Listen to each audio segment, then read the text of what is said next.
अब हम वहीं आते हैं जहाँ से प्रसंग शुरू हुआ था।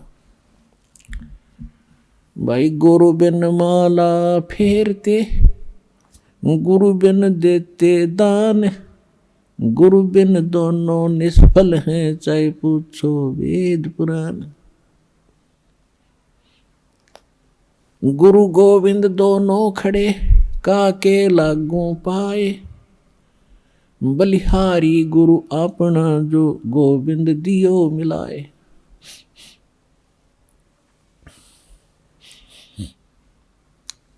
अब जो प्रसंग थोड़ा सा बीच में रह गया कि सतयुग में आप जन्मे, फिर आप वही आत्माएं जो कलयुग इस भक्ति को पाकर अभी तो सभी पार होंगे, ठीक है, जो अब नाम ले रहे हैं, जो अब नाम लेकर दृढ़ता से लग गए, तो इस जन्म में पार हो जाओगे, ये सत्कर मान लेना। कहते हैं जीवन तय थोड़ा भला, जय सत्य सुमरण हो, और लाख वर्ष का जीवना वही लेखे दरे न कोई। जीना तो थोड़ा ही भला, चाहे किसी जैसे वृद्ध आदमी हो गए, और इनको तो मालूम है कि कभी भी हमारी यहाँ से बात बिगड़ सकती है, तो इन तक घनी भक्ति करनी चाहिए। ठीक है, थोड़ा बहुत कष्ट बुढ़ापे में घना बढ़ जाता है, लेकिन मालिक साथ रहेगा, आपके रोगों को भी दूर करेगा, भक्ति योग बना कर रखेगा। जब आपको शरण में लिया है तो ये परमात्मा ही है। ये पत्थर न चला दे, पत्थर को बुला दे, और झोटे तो मंत्र करवा दिए, तो हम तो इंसान हैं, बहुत आसान है हमारे लिए तो सब कुछ करना। तो कहने का भाव ये है कि ये ना सोचें, कई भक्त चिंतित हो जाते हैं कि देखो, एक भक्त रो रहा था कि सत्संग सुन के उसका लगभग 70 वर्ष की उम्र हो गई थी, और प्रथम बार ने बोला मैंने अपने जीवन में ज्ञान आज सुना, सत्संग तो मैं नफरत करा करता। देख फूटे भाग हमारे, रागनी होती हो, कहीं गाने बजते हों, सांग होता, वहाँ तो हम बढ़िया बात मानते हैं, और जब सत्संग हो रहा है उन्होंने कहना वहाँ नहीं जाना, वहाँ घटिया आदमी जाते। इसका कारण क्या रहा कि नकली संत, बात तो बताओ, भगवान की काम करें सारे खोटे, जिस कारण से बदनाम संत हो गए। इसलिए लोगों परमात्मा काल ने तो सारे बात बिगाड़नी थी, किसी प्रकार ये परमात्मा के सच्चे संत के पास पहुँचना, जारी न रास्ता ना मिल जाए, यूँ तो इस ताक में रहता है कि कोई भी बाधा पैदा करनी पड़ो, यो सारी कर रहा है। तो समाज में एक ऐसी धारणा बना दी कि सत्संग में तो नकली बेकार से आदमी जाते हैं, नकली निकम्मी औरतें जाती हैं, और बाकी चाहे पत्थर की तरह पूजते रहो, माता पूजाओ कि तो मंडी पूजते रहो, धक्के खा लो, उड़स ठीक से वहाँ ठीक है।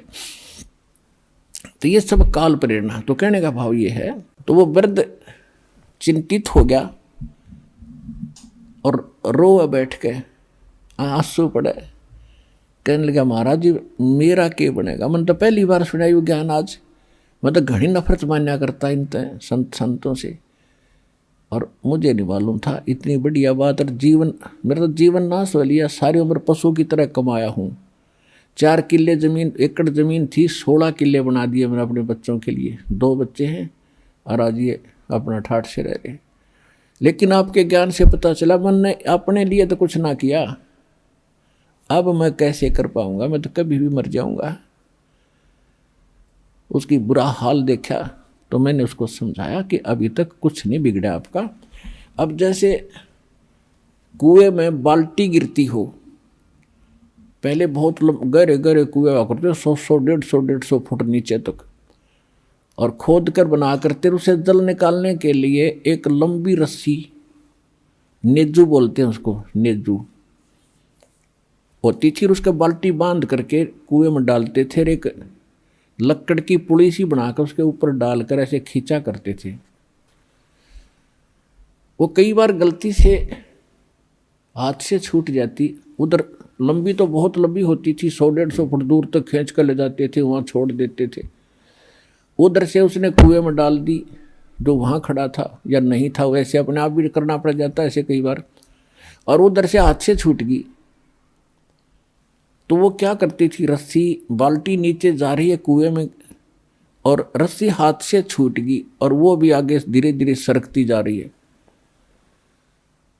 और वो रस्सी रहेगी 2 फुट की, गिरने में सारी जा चुकी है कुएं में, और भाग दौड़ के कोशिश करके उसका लास्ट भी पकड़ ले, एंड उसको पूछड़ी बोल रहे, पूछड़ी एंड ने, वो पूछड़ी भी मिल गई, हाथ में आ गई तो कुछ भी ना गया, बाल्टी भी आ गई, पानी भी आ गया। तो इसी प्रकार आपका कुछ नहीं बिगड़ा अभी तक।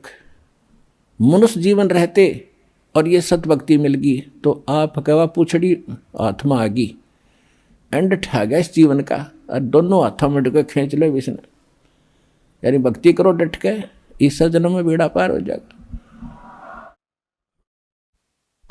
जीवन ते थोड़ा भला जय सत्य सोमरण हो, ये लाख वर्ष का जीवन लेख धरे ना कोई।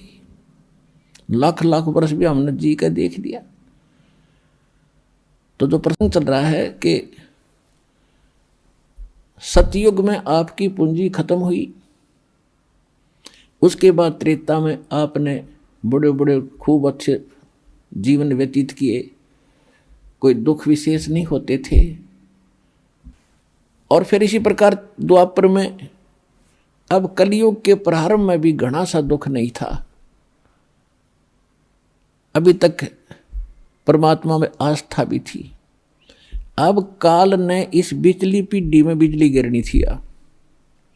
आप देख रहे हो, दास का जन्म 8 सितंबर 1951, 8/9/51 में 1951 को हुआ था।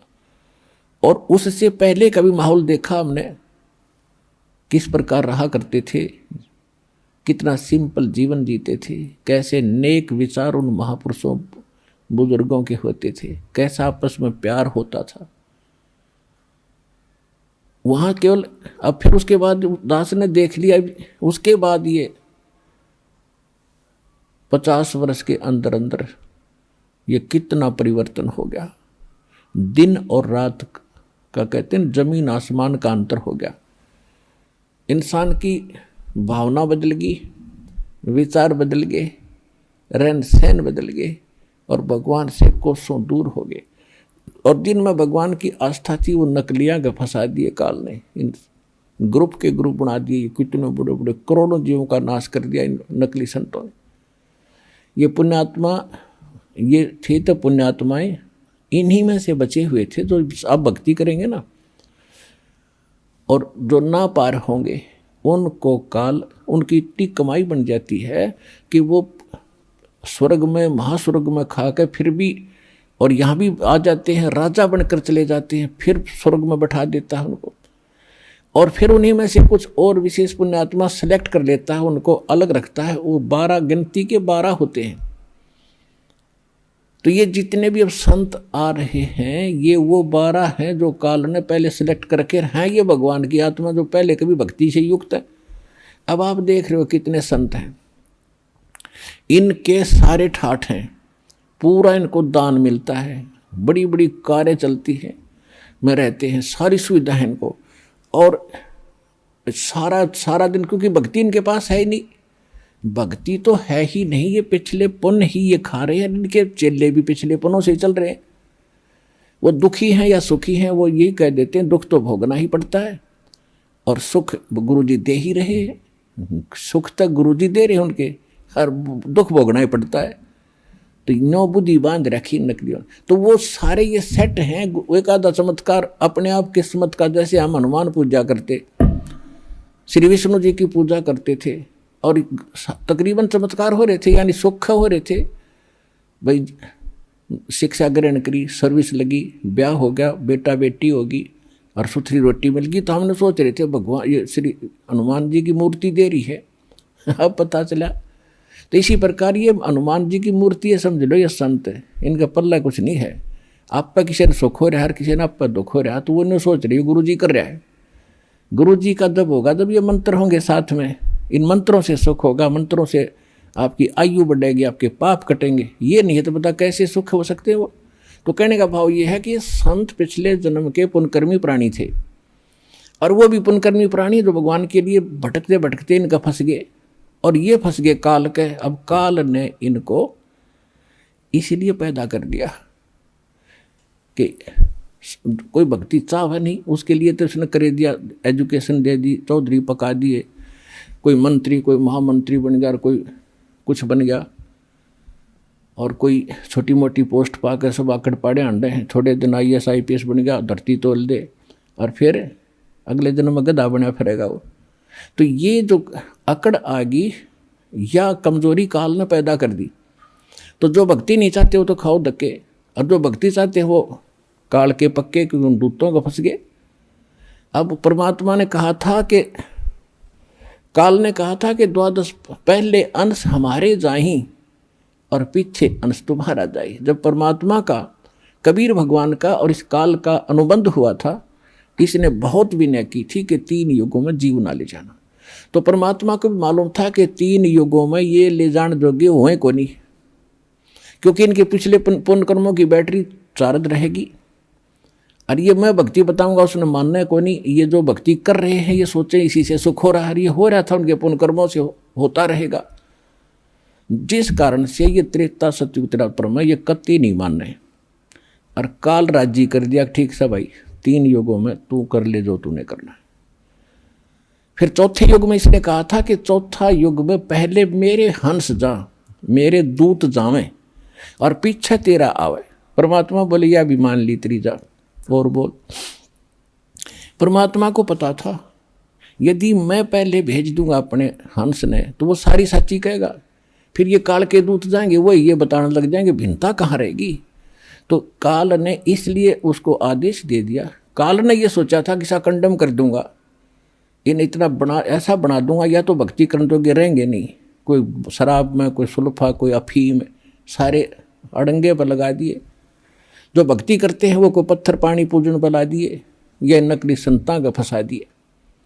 तो काल ने ये चालाकी करी थी कि पहले अंश मेरे जाही और पीछे अंश तेरा आई।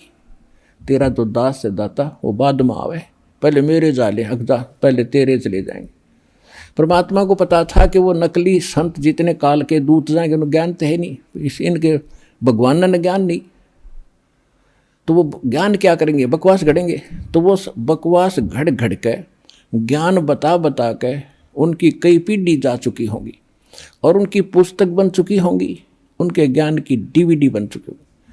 तब मेरा दास जाएगा और उनको परमात्मा ने कहा था, उनका सुनियोजित तरीका था। ऐसे इंस्ट्रूमेंट कलयुग में मालिक ने बनवाए हैं, ये प्रोजेक्टर, टेलीविज़न, हाथों हाथ सच्चाई देगा मेरा दास जा करके। उन नकलियों के दिखाएगा नकली अनुभव और सदग्रंथों को दिखाएगा कि जिन महापुरुषों को मिले उन्होंने ये भक्ति की, यही हमारे सदग्रंथ बताते। तो 1 मिनट में उन सब की खाल तार कर रख देगा, सब बच्चे मुझे पहचानेंगे और मेरे पास आ जाएंगे फिर छोड़ छोड़ के।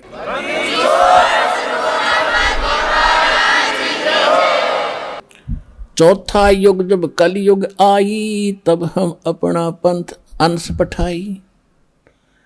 काल बंद छूटे नर लोई शुक्ल सृष्टि परवानिक होई। सारी सृष्टि परवानिक यानी पूरा विश्व नाम लेगा। कलयुग बीते 5500 पाचा, जब यो वचन मेरा होगा साचा। आज जो धर्मदास मैं तुझे बता रहा हूं कि एक दिन इन सभी नकलियों का पर्दाफाश कर दिया जाएगा और ये सभी पंथ खत्म हो जाएंगे जब सच्चाई से परिचित होंगे। सब मजहब के लोग भी सत्य को स्वीकार करके पूरा मानव एक होगा और भक्ति करेंगे और इन प्रमाणों से इतने प्रभावित होंगे, फिर वो सभी नाम लेंगे, पूरा विश्व नाम लेगा। तो वो समय अब आ गया पुण्यात्माओं।